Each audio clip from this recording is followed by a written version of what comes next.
अस्सलाम वालेकुम, a very good morning. Morning spot के साथ मैं हूँ अफशीन कुरैशी और मैं हूँ फातिमा अख्तर। बिलाल खान निजी मसरूफियात की वजह से आज इस प्रोग्राम का हिस्सा नहीं है और इसी के साथ हमारे साथ जो मौजूद हैं अफशीन आज मेरे साथ प्रोग्राम में साथ देंगी और अच्छी अच्छी बातें तो हम करेंगे, मगर उससे पहले उम्मीद करते हैं कि आप जहाँ पर भी होंगे अच्छे होंगे और दिन का आगाज़ बहुत पॉजिटिविटी के साथ और एनर्जेटिक वे में किया होगा।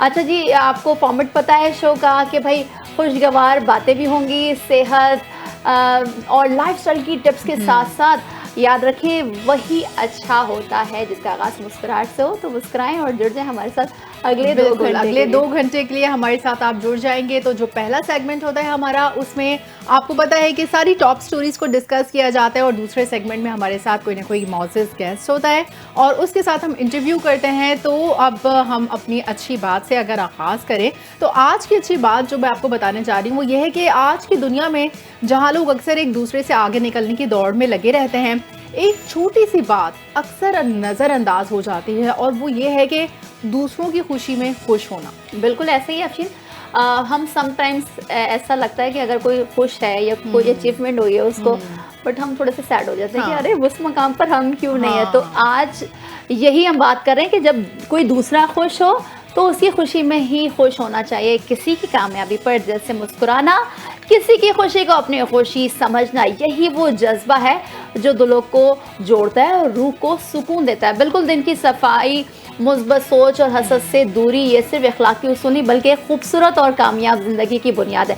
अच्छा जी अफशीन, ऐसा हुआ है कि फ्रेंड हो, फैमिली हो, रिलेटिव्स हो या कलीग में कभी ऐसा हुआ कि भाई एक अचीवमेंट है कि भाई हमने वहाँ जाना है या वो करना है, अगर हम न्यूज़ की बात कर लें कि भाई मुझे इस चैनल पे जाना है, सामने वाला पहुंच जाए और हम ना पहुंचे। हम अक्सर ये देखते हैं एक रेड रेस लगी रहती है, कंपटीशन में रहते हैं हम लोग और हम लोग एक दूसरे से अगर कंपेयर करने के बजाय अगर अपनी अपनी तकदीर पे राजी हो जाए ना कि ठीक है एक चीज़ थी मेरे पास, वो एक वक्त तक के रही और अब वो किसी दूसरे के पास है, तो हम उसकी दूसरे की खुशी में खुश हों और अपने लिए जो कुछ अल्लाह ने दिया है अगर हम उस पर शुक्रगुजार हो जाएं तो अल्लाह ताला उसको मजीद दुगना तिगना कर देगा और हमें उसी खुशी को सेलिब्रेट करना चाहिए। तो जो अगर हसद और मुकाबला और जो बेजा तनकीद है ना, उससे आप अगर दिलों को तंग करें तो ये सरासर गलत है।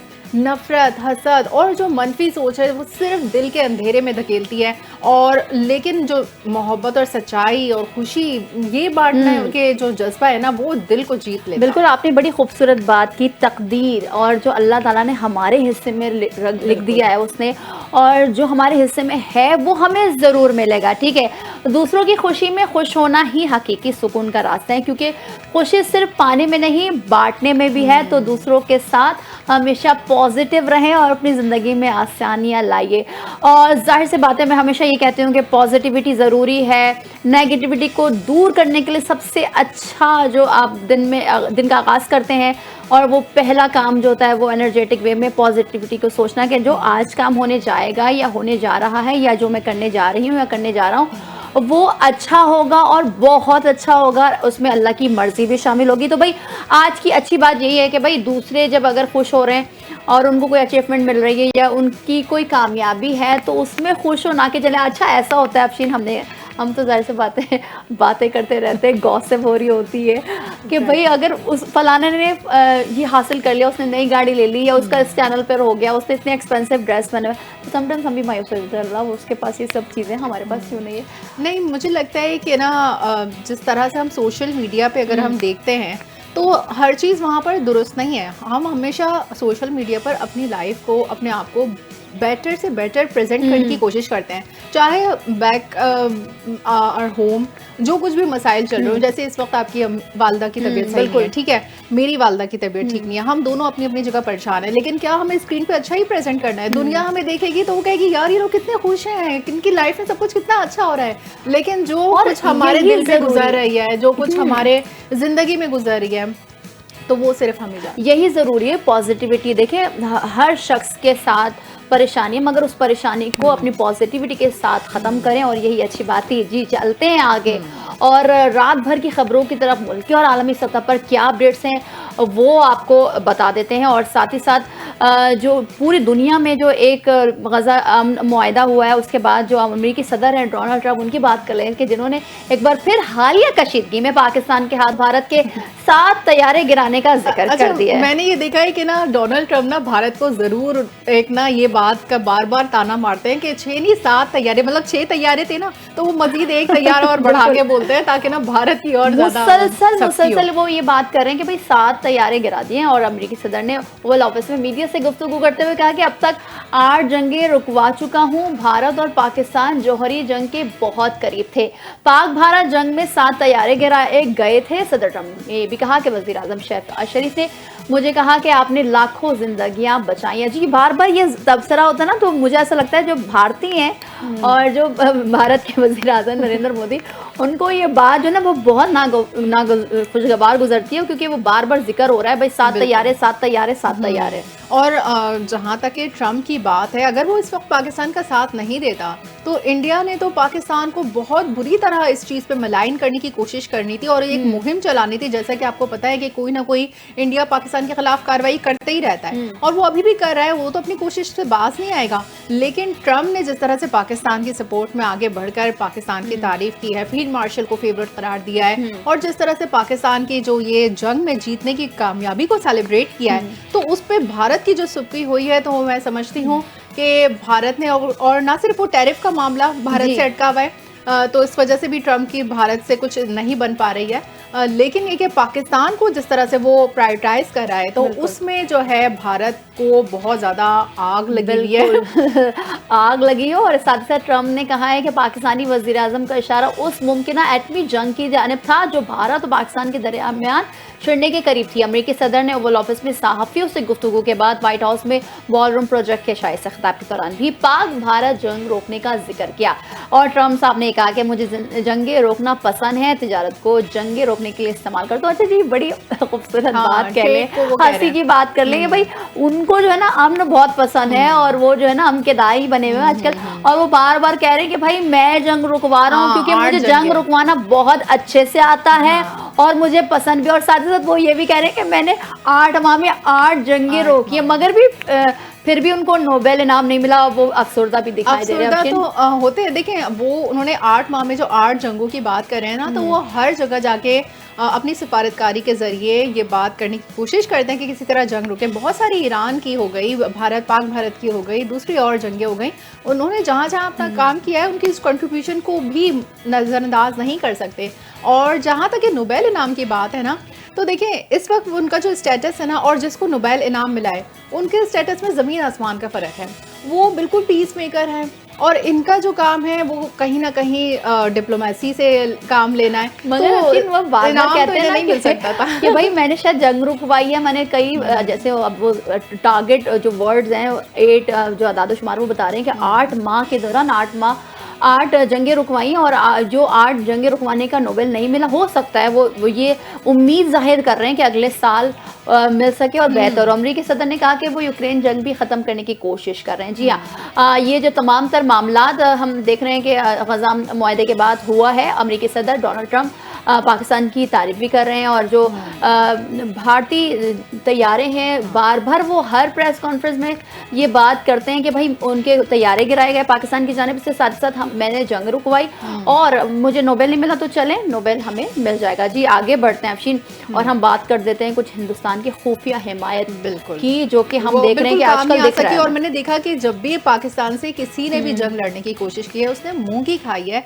अल्लाह ताला ने उसको शिकस्त फाश से भी नवाजा। और साथ में जहाँ तक कि भारत की बात है, भारत किसी न किसी तरह लगा हुआ है कि वो पाकिस्तान को कहीं ना कहीं किसी न किसी महाज पे हराए, चाहे आबी जहरियत करके, चाहे किसी मुल्क के साथ ले। अब इसमें अफगानिस्तान के साथ मिलकर पाकिस्तान पर एक अटैक करने की कोशिश की, तो उसमें भी उसने मुंह की खाई।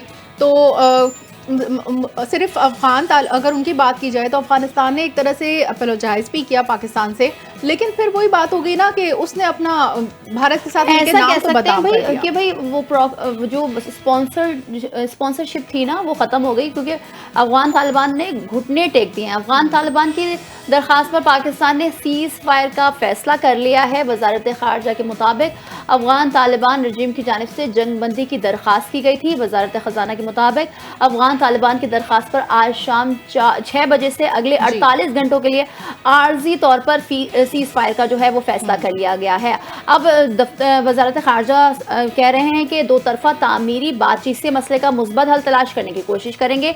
ज़रा ये भी बता रहे हैं कि पाकिस्तान की जानिब से नुमाइंदा खुसूसी बरे अफगानिस्तान मोहम्मद सादिक और अफगानिस्तान की जानिब से मुमकिन तौर पर अफगान वज़ीर ख़ारजा मुज़ाकरात करेंगे। अच्छा, ये एक अच्छी बात है, अमन की तरफ हमें जाना चाहिए, क्योंकि बहुत मुआशी तौर पर पूरी दुनिया ही इस परेशान है कि भाई मुआशी लिहाज से, मगर अब जो एक जंग की जो रिवायत छिड़ गई है, पहले पाकिस्तान इंडिया, फिर अब अफगानिस्तान की जानिब से हमले किए जा रहे थे, अब वो सीज़ फायर हो गया। अब ये देखना है कि 48 घंटे के लिए सीज़ फायर होता है या फिर अफगानिस्तान कोई अपनी शरारत करेगा भारत के साथ मिलकर, और जो स्पॉन्सर्ड है वो कुछ हरकत कर सकते हैं, क्योंकि हमने देखा है बिल्कुल ये रिपीटेड भारत की जानिब से भी ऐसा होता है, रिपीटेड कार्रवाई होती है।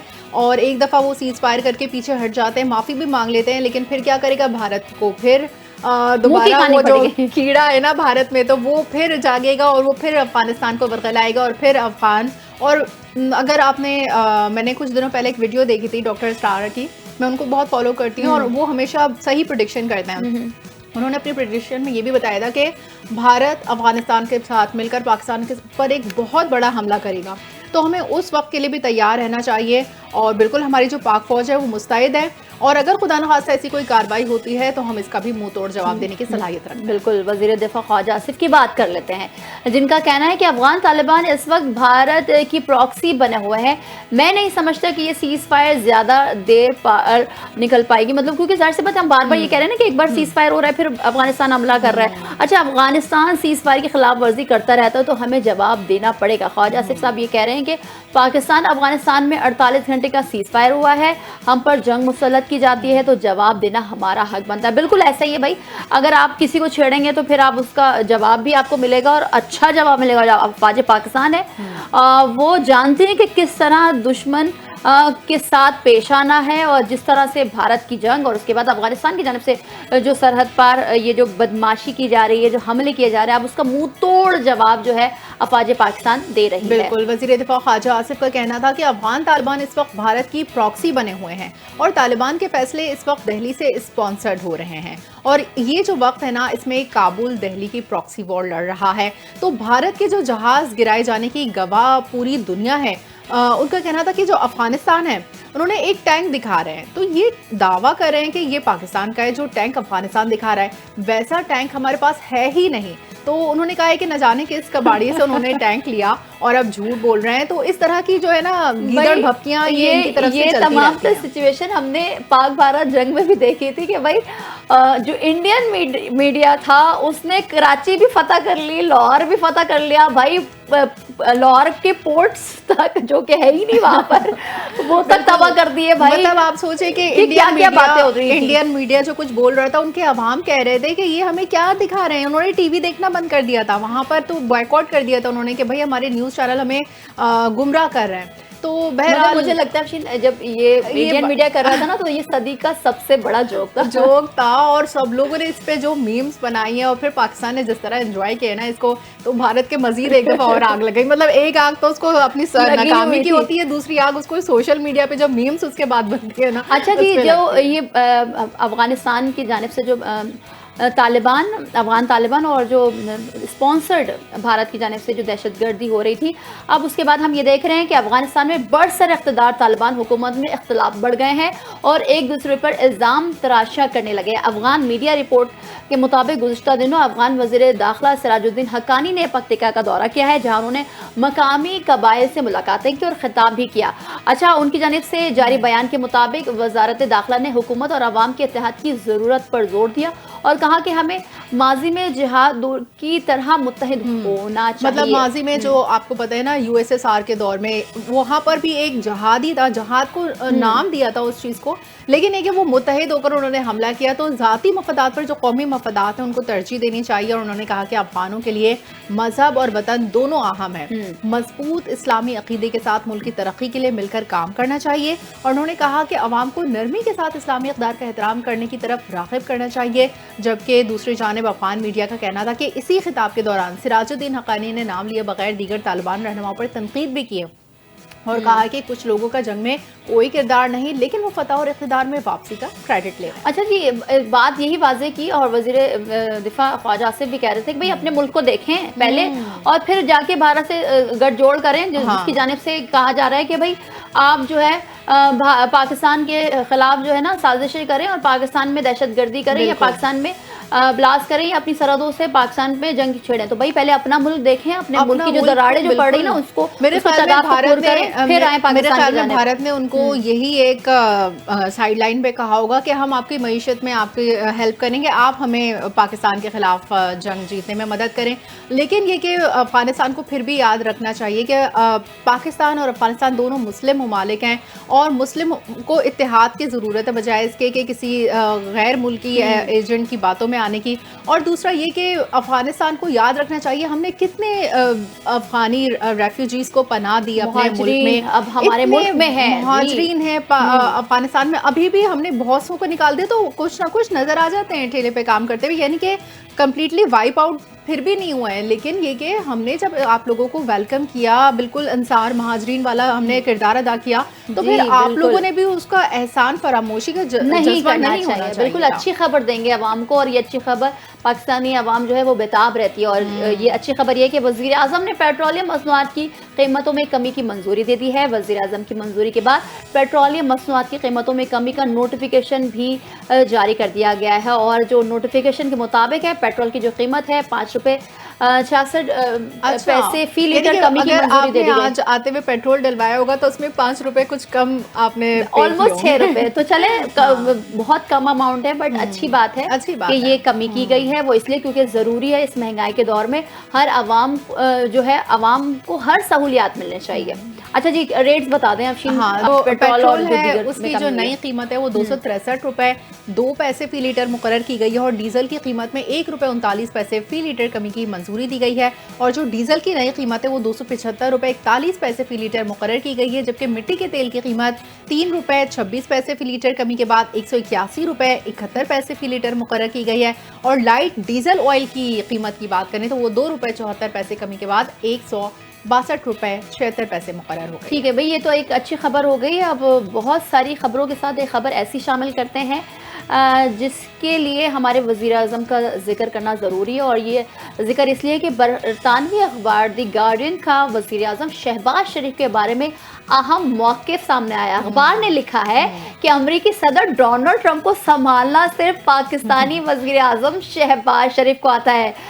शर्म शेख में ट्रंप ने कई आलमी रहनुमाओं को ज़िक्र किया, तालिब वज़ीर आज़म के हुस्न की तारीफ भी की, बरतानी वज़ीर आज़म को इशारा दिया कि जैसे वो उन्हें गुफ्तगू के लिए बुला रहे हैं, मगर फिर खुद माइक संभाल कर अपनी उन्हें शर्मिंदा कर दिया। अच्छा जी, ट्रम्प साहब ना ये जो फनी मोमेंट्स है ना वो क्रिएट करते रहते हैं। हमने देखा है कि ट्रम्प जो है ना वो अनकन्वेंशनल से प्रेसिडेंट हैं। कोई उन्होंने बहुत जैसे दूसरे अगर देखा जाए प्रेसिडेंट को बड़े उनका एक पोस्चर होता है, ये अपना कैजुअल रहता है, चिल रहते हैं। और अगर शहबाज शरीफ की बात की जाए ना तो वो हमेशा जो तारीफों के पुल बांधते हैं ना तो वो उसके लिए वो आपने देखा था स्पीच में उन्होंने कहा था कि जरा आप दोबारा पढ़ के सुनाइए तो वो भी महसूस होते हैं। तो लेकिन ये सिर्फ वाहिद रहनुमाएं, आपको मालूम होना चाहिए कि सदर ट्रंप को कैसे संभालना है।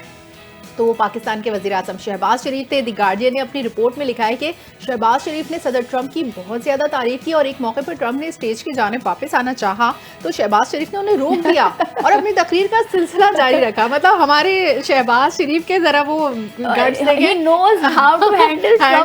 ट्रंप साहब। और गार्डियन के मुताबिक ट्रंप इस तकरीब में 2 घंटे से ज़्यादा ताख़ीर से पहुंचे। तो पहले उन्होंने मुत्तहिदा अरब अमारात के नायब सदर शेख मंसूर बिन जायद से मुलाकात पर उनकी जानिब इशारा करते हुए कहा कि इनके पास बहुत सा कैश है। फिर अतालवी वज़ीर आज़म जॉर्जिया मेलोनी के हुस्न की तारीफ की।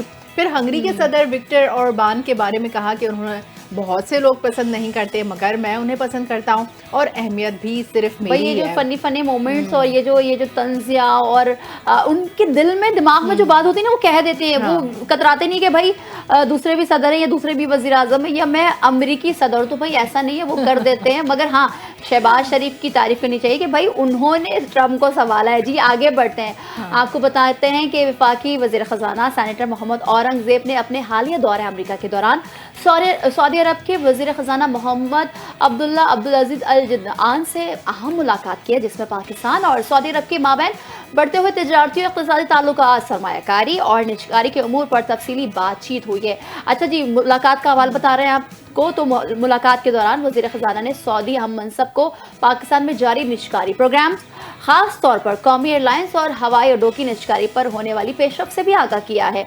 अच्छा, ये इंपॉर्टेंट मीटिंग जिसके बारे में हम आपको आगाह कर रहे हैं, और ये अच्छी बात है कि भाई पाकिस्तान की जितनी भी क़यादत है वो तमाम पूरी दुनिया में जा रहे हैं और बता रहे हैं कि भाई हम किस तरह हमने पाकिस्तान को डिफ़ॉल्ट होने से बचा और अब हम पाकिस्तान में तरक्की और जो दीगर मईशत को जो पॉजिटिविटी और जो सपोर्ट की ज़रूरत है उस पर काम किया जा रहा है। बिल्कुल, मोहम्मद औरंगजेब ने पाकिस्तान में निजी शोबे की सरमायाकारी के फ़रोग पर जोर दिया है और इस सिलसिले में जो इंटरनेशनल फाइनेंस कॉरपोरेशन है और मल्टीलेटरल जो इन्वेस्टमेंट है गारंटी एजेंसी के अहम किरदार पर भी उन्होंने तबादला ख्याल किया और वज़ीर ख़ज़ाना पाकिस्तान में इंफ्रास्ट्रक्चर मनसूबों के लिए सऊदी माली मुआवनत और ताउन की ख्वाहिश का इजहार किया है, जिस पर सऊदी वज़ीर ख़ज़ाना ने भी मुस्बत रद्द-ए-अमल दिया है। तो ये पाकिस्तान के लिए बड़ी विन विन सिचुएशन है। इस वक्त हर तरफ से उसकी ट्रेड और सिफारतकारी हर तरफ से माशाल्लाह बहुत अच्छे एक लेवल पर आ गई। अच्छा जी, मोहम्मद औरंगजेब ने इस मौके पर यह भी यकीन दहानी कराई कि पाकिस्तान IMF प्रोग्राम के तहत जारी इस्लाहाती एजेंडे पर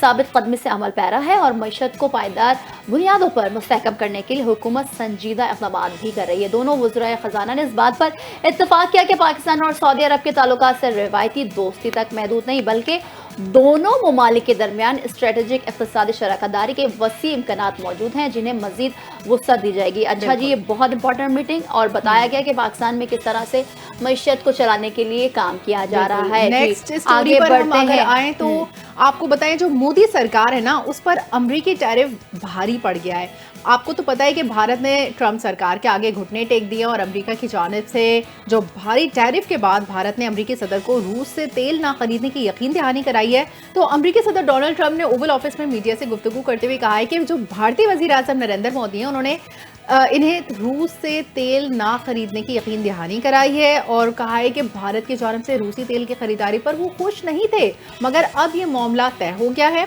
और अमेरिकी सदर ने कहा कि भारत फौरी तौर पर रूस से तेल की खरीदारी नहीं रोक सकता लेकिन जल्द ही रोक देगा। अच्छा जी भाई, देखिए साथ साथ ट्रम्प साहब ये कर रहे हैं कि वो जंगे तो रुकवा रहे हैं मगर वो जो टैरिफ के जरिए पूरी दुनिया पर जो टैरिफ लगा रहे हैं, चीन पर उन्होंने 100% टैरिफ लगा दिया, फिर उसके बाद भारत से वो खफा भी दिख रहे हैं कि भाई वो जो तेल खरीद रहा है या रूस का उसके साथ ताल्लुकात बढ़ रहा है वो नहीं रहा। याद रहे कि रूस से तेल की खरीदारी के मामले पर अमेरिका ने भारत पे 50% टैरिफ आयद किया था। इस हवाले पहले हमने देखा कि 25% टैरिफ लगा, फिर मजीद 25 बढ़ा दिया गया, यानी कि वो बढ़ाए जा रहे थे और उसके बाद मजीद 25% की दोबारा मैंने खबर सुनी थी। तो यानी कि वो कहीं भी भारत को ना जब तक घुटने टेकने पे मजबूर नहीं किया तो ट्रम्प टैरिफ बढ़ाए जा रहे थे। अच्छा जी, इस हवाले से सदर ट्रम्प का कहना था कि भारत अच्छा तजारती पार्टनर नहीं है, भारत रूस से तेल की खरीदारी जारी रखे हुए और इस तरह वो यूक्रेन में जंगी मशीन को ईंधन फराम कर रहा है। डोनाल्ड ट्रम्प का कहना था कि भारत न सिर्फ बड़े मकदार में रूसी तेल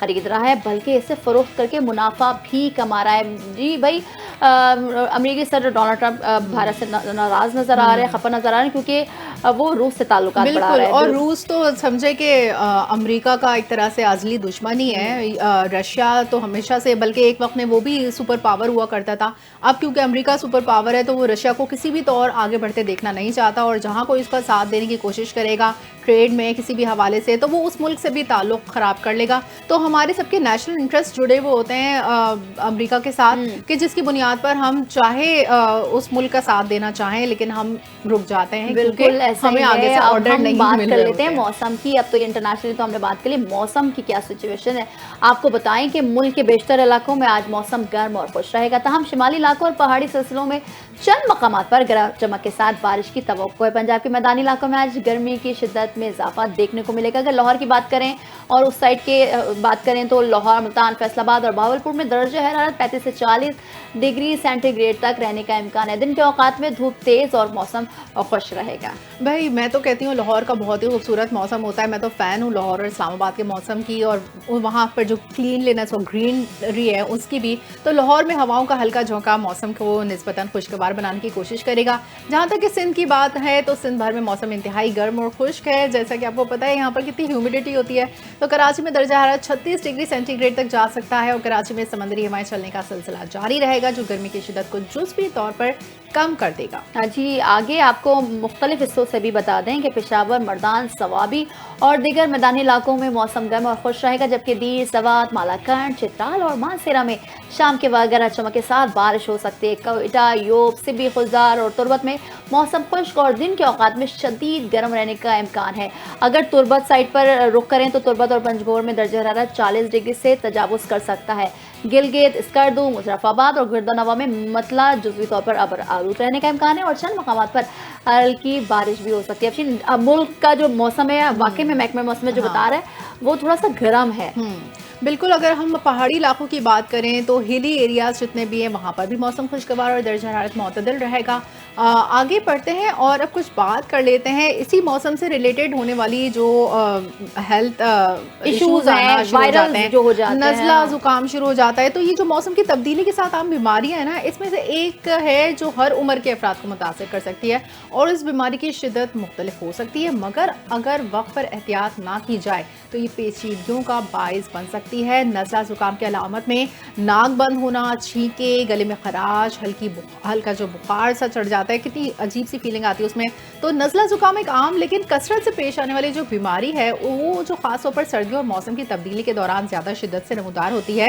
ये बीमारी वायरस की वजह से पैदा होती है और जब आपको फ्लू होता है ना तो बहुत ज़्यादा परेशान हो जाते हैं, क्योंकि फिर एक आपको सांस नहीं आ रही होती है, फिर कान बंद हो जाते हैं, फिर फीवर भी फील हो रहा होता है, फिर गला ख़राब हो जाता है। और इस सिचुएशन में और ऊपर से सर्दी जब आ रही हो और जब ड्राई वेदर हो तो आप चिड़चिड़े हो जाते हैं, चिड़चिड़ाहट का शिकार हो जाते हैं। मगर अब बात यह कि भाई आप बीमार हो या आपको सिम्टम्स दिखें तो आप फ़ौरन डॉक्टर के पास जाएँ, उनसे दवाई लें और साथ ही साथ जो हम घरों में खाना इस्तेमाल करते हैं, घरों का खाना खाएँ, ठंडा पानी ना पिएँ और सीजनल फ्रूट खाएं, वो आपको बहुत हेल्प करती है इन वायरस से बचाने के लिए। अच्छा, साथ साथ जब ये होता है ना तो सबसे ज्यादा बच्चे मुतासर होते हैं। मैं यही कहती हूँ कि जिनकी इम्यूनिटी कमजोर होती है ना, जिनमें बुजुर्ग बच्चे हो गए या कमजोर मुदाफ़ती निज़ाम के लोग हो गए, तो ये ज़्यादा खतरनाक हो सकता है उनके लिए। कि इस बीमारी से बचाव के लिए सफाई, मुनासिब खुराक और वक्त पर आराम करना बहुत ज़रूरी है। इसके अलावा बीमारी की अलामत ज़ाहिर होते ही फ़ौरन आप मुनासिब एहतियाती तदाबीर अपनाएं, जैसे कि हाथ धोना, मास्क पहनना,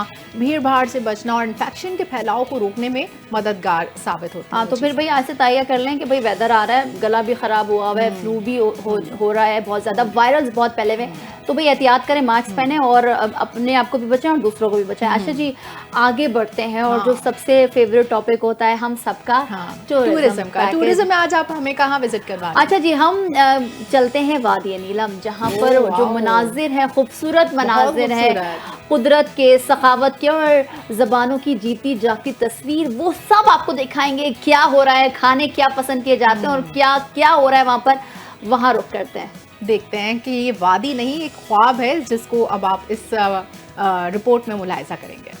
वादी नीलम, कुदरत, सखाफत और जबानों की जीती जागती तस्वीर। ये सिर्फ एक वादी नहीं, ये एक ख्वाब है जो बर्फ पोश पहाड़ों, नीलगूं झीलों, नकरई चश्मों और सब्ज़ाज़ारों के दरमियान जागता है।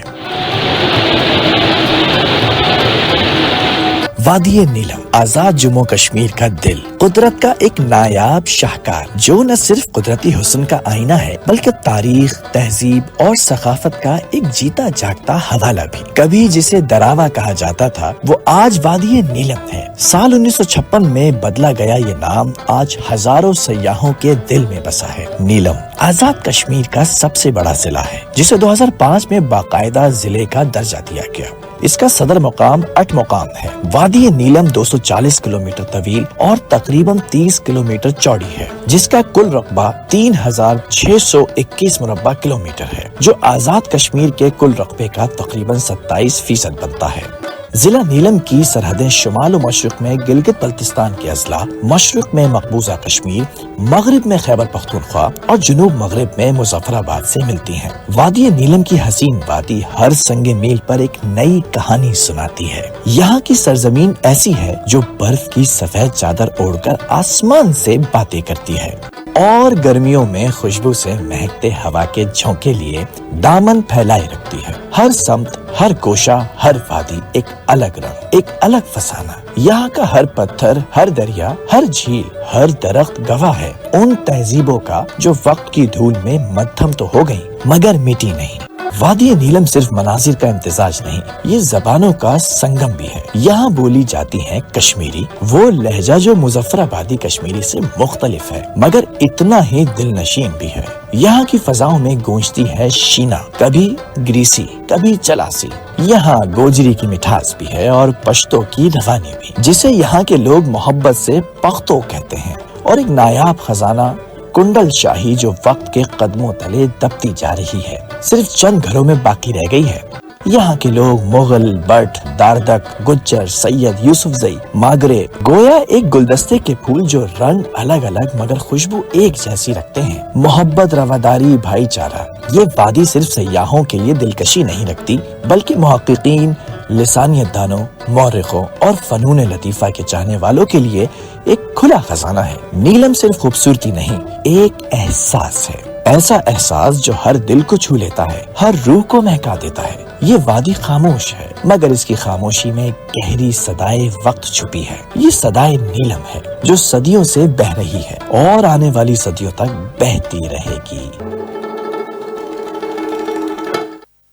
तो ये वादी नीलम के खूबसूरत मनाजिर कैद करके हमने इस वीडियो में आपको दिखाए, तो घर बैठे आपने ये टूर कंप्लीट कर लिया। तो आप कब जा रही हैं फिर? बस मैं तो सोच रही हूँ कि ये मेरी लिस्ट में अब नेक्स्ट नंबर पर ही है, क्योंकि आप जा चुकी हो और आपने भी इसकी इतनी तारीफ़ की और फिर मैंने अपनी आंखों से खुद देख भी लिया, तो ज़रूर अब यहाँ पर जाने का। और हम सेकंड सेगमेंट में जो हम 10 बजे की 11 बजे की हेडलाइन के बाद आएंगे, उसमें हम बात करेंगे कि पीपल्स पार्टी और जो सूबाई हुकूमत है उसमें कुछ तब्दीलियां हैं, क्या होने जा रहा है सिंध हुकूमत में और इसका इम्पैक्ट कराची पर क्या पड़ेगा और कराची वालों के लिए क्या होगा, ये सब जानेंगे लेकिन एक ब्रेक के बाद। Stay with us.